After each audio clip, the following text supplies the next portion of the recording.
But there's a problem Victorians have got, is that you've got there's an election in Victoria in November, and it's very likely that Daniel Andrews will get re-elected. Oh, please, no. Another 4 years of Daniel Andrews. So why do I say that? Well, I just want to point out a few numbers in the Victorian Parliament. Maybe you know this, maybe you don't, but Victoria, like New South Wales, has a legislative council at the top, which is the upper house, and below that's the Legislative Assembly. And government is formed by the members of the Legislative Assembly. Now the numbers in Victoria, there's 88 members of Parliament, there's 88 electorates, set at 88. Now the Labor Party has 55 of those members of Parliament. So 55 out of the 88 are Labor, they're Daniel Andrews, okay? The Liberal Party has 21, the National Party has 6, the Greens have 3, and the Independents have 3. Now really you can include the Labor and the Greens together. They are an informal coalition. So you've got 55 plus 3 is 58. So out of the 88, there's 58 of them are Daniel Andrews. And then you have the Liberals, 21 plus 6 National Party, which makes 27. Now for Daniel Andrews to lose, and I don't want to say, don't anyone think that I'm saying, yeah, elect the coalition because they're good. They're not good either. They're just not as disgusting as Daniel Andrews. Okay? But anyway, just look at the numbers. So basically, Daniel Andrews has to lose 17 members of Parliament to lose power out of the 88. The National Liberal Party, Liberal National Party coalition has 27. They're the only viable opposition, or the only other viable government. They have to pick up 17 seats. Look, it's not likely. In fact, it's very unlikely. In fact, if you want to put money on it, it's Daniel Andrews. Unless something extraordinary happens. So we just need to build another set of stairs then. So a very high lot. So there'll be. It looks like there'll be another 4 years of Daniel Andrews, another 4 years of emergency lockdowns, another 4 years of whatever Daniel Andrews wants to do. So that's not good. So a lot of Victorians, if I was a Victorian, I would say I've got to get out of this place. As some prominent Victorians have said, we've got to get out of here. But I'll just put to you, instead of you getting out of Victoria, how about taking a chunk of Victoria with you? Daniel Andrews can have his little urban cesspool, if you want to call it that. Look, there's some good people in there, I shouldn't say that. But Daniel Andrews, he can have his little kingdom down there, but the other people can separate and do that. And say, well, we're out of here, but we're not leaving, we're taking the country with us. Well, how do you do that? So, you tell everyone you're a Victorian. The problem in Victoria, like I said, I explained the problem with the domination that the Daniel Andrews Labor Party has in Victoria. Now, in Victoria, very similar to New South Wales, there is a super domination of the urban areas, the population over the whole state, same as in New South Wales. 76% of the population and politicians in Victoria are in the Mornington Peninsula, Melbourne and Geelong. There's 88 total, there's 60 in there. There's only 20 in the country areas, and I include Bendigo and Ballarat in that urban area because basically they are the equivalent of those areas anyway. So there is a super domination of the state by the urban population. Now within that urban population there is a significant green voting minority, but a very significant green voting minority that are further to the left than Daniel Andrews. So it's not just that urban domination, there is a very green orientated mentality in those urban areas that dominate the state, and New South Wales is exactly the same.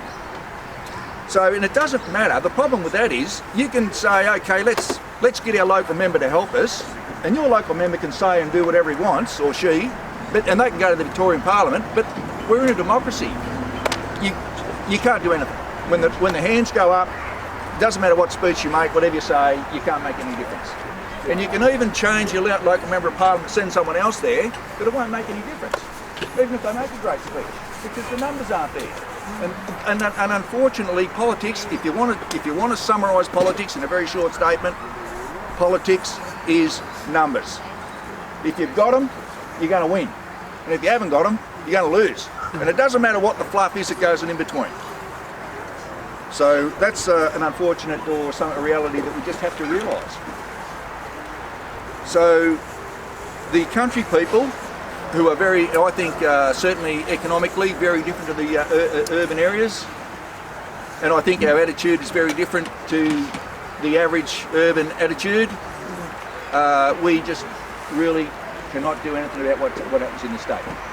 So what do? Do we just say, well, that's the way it is, and if our kids want to get a job, they've got to go to Melbourne, and all the stuff that comes out of Melbourne can just keep influencing us? Well, we just accept that, do we, and say, well, that's it, we just go down to Google and... No, do we do that? Well, no, we don't. And that's where, and this originated in New South Wales, certainly, because New South Wales has had these problems for a long, long, long time, but it's just become more and more obvious in Victoria as well. Well, we say, okay, let's have a separation. Let's separate. Let's form a separate state, separate from them. Daniel Andrews can do what he likes, we'll do what we like. And I tell you what, if we do what we like, it'll be much better for us, as we all know. That's just self-evident. So we do that. Now, I don't know if I should raise this, but this precedes COVID, of course. In New South Wales, we've got the huge irrigation problem. There's all the natural resources are in they're just being shut down in New South Wales and in Victoria as well. And it comes from that super domination of the urban areas and that significant green portion in that population. The irrigation, the water's being taken out of the riverine areas of New South Wales, same as in this area through here, right through here. The timber industry in Victoria has been, the native timber industry harvesting has been phased out over 10 years. New South Wales will follow suit. And what will happen is, we'll end up just being a tourist destination for people in Melbourne. That's all it'll be. There'll be no real productive industry here. We'll just be servants to them. Whatever they want, we'll come up and see you, drink your latte and coffee, and that's all you're here for. That we will be limited to that. So if we want to go there, we just keep going the way we're going. So there we say, okay, well, we want to form a separate state. Can you do that? Well, now, I'll just explain a little bit of history, and a lot of people, maybe you know this, maybe you don't, but when Captain Cook sailed up the east coast, he claimed Australia, all the way to the West Australian border, as New South Wales. All of Australia to the West Australian border, West Australia never was New South Wales, and actually New Zealand was New South Wales as well. So, but the colonies at the time, because there were separate settlements in that whole of New South Wales, realised that it's no good us being governed by Sydney. And Tasmania separated as a colony in 1825, New Zealand separated as a colony in 1840, South Australia separated in 1848, Victoria separated in 1851.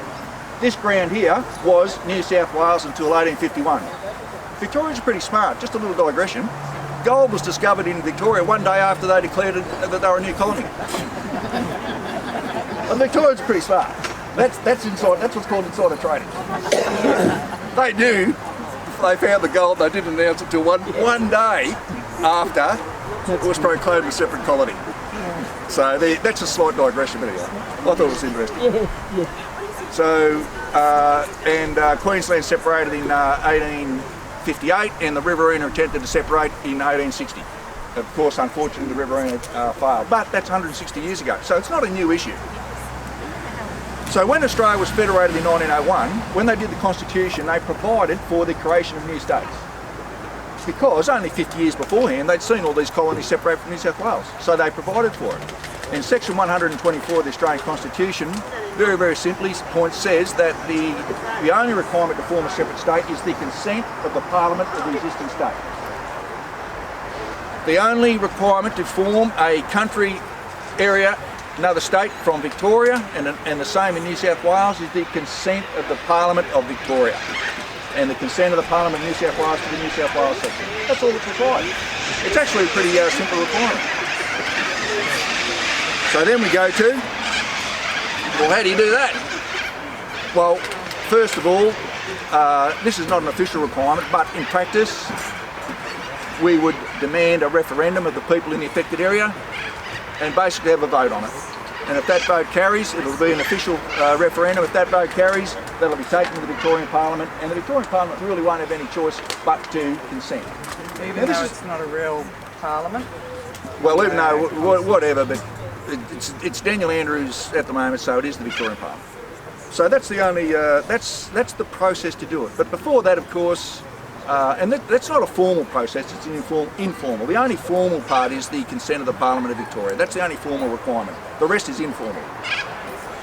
So then, well, how do you get to that stage? Well, you get to that stage by what I'm doing here today, and what other people I hope can go out and also do as well. And there's a bit of information in this booklet here, and there's a website up with a lot of information on it. But basically, people just start looking at options and looking at what we can do. So we want to do that. Now, it has to be made an electoral issue. This is politics. We're talking politics, grubby business as it is, but it has to be an electoral issue. Now, what I want to do, what I'm in the process of doing, is registering a political party in Victoria called the Victorian Riverina State Party, or if someone's got another name they think's better, I'm open to options, but at this stage, the Victorian Riverina State Party, and in New South Wales, the Riverina State Party. Now, if these parties can get 10% of the vote, I think you get 10% of the vote straight away. When you say straight away that Daniel Andrews isn't part of it, you're going to get 10% of the vote straight away. Okay, but if you can get it up to 20% of the vote, all of a sudden it becomes a real electoral issue. And all politicians, doesn't matter whether they're Liberal, Labor, wherever they are, they're going to start saying, gee, there's 20% of the vote on this issue. I'll do that too, because they're going to chase that 20% of that vote. It's politics. So the idea is to make it an electoral issue. And the first part of that is to register a political party. Now in Victoria, the main requirement is you need members. You need 500 members.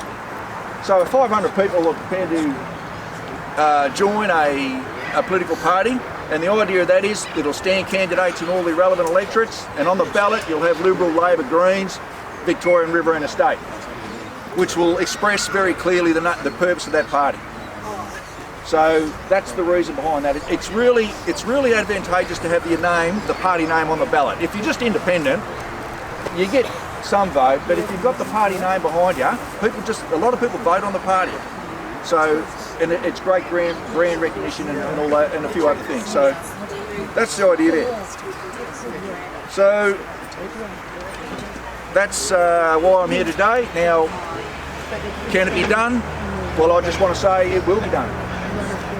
It will be done for a number of reasons eventually, because it's good for us. It's good for us. We make the rules that suit ourselves, particularly with our natural resources and all those sorts of things that create jobs, employment, keep our kids in the area, keep the dairy industry going, keep the native timber industry going, all those sorts of things. So it'll certainly be good for us. The other reason is the alternative, which is decline, go down the gurgler, go to Melbourne. That, to me, is unbearable. And I think to most people here, they'd have to agree that is an unbearable situation. We just can't bear that in Victoria, and the same in New South Wales. So that is my speech here today, and I hope people may take that on board a little bit and consider that. But there is a movement to do that, and any support, if anyone wants to have informal information nights and so forth, very happy to do that. Got a question, lady? Where will the border be between here and Melbourne? It depends on the popularity where the people that want to separate are. So it would depend. That hasn't been finalised. No. But I think a lot of country Victorian areas, excluding Bendigo and Ballarat, because all the bigger urban areas, the population there won't go for it, but everyone else in Victoria should be pretty supportive of it. But that hasn't been decided yet. No, depends on popularity. A lot of their support. A lot of interesting things to happen in the meantime. Yeah. But anyway, look, I think that's enough, mate. But Thank you very much for your time.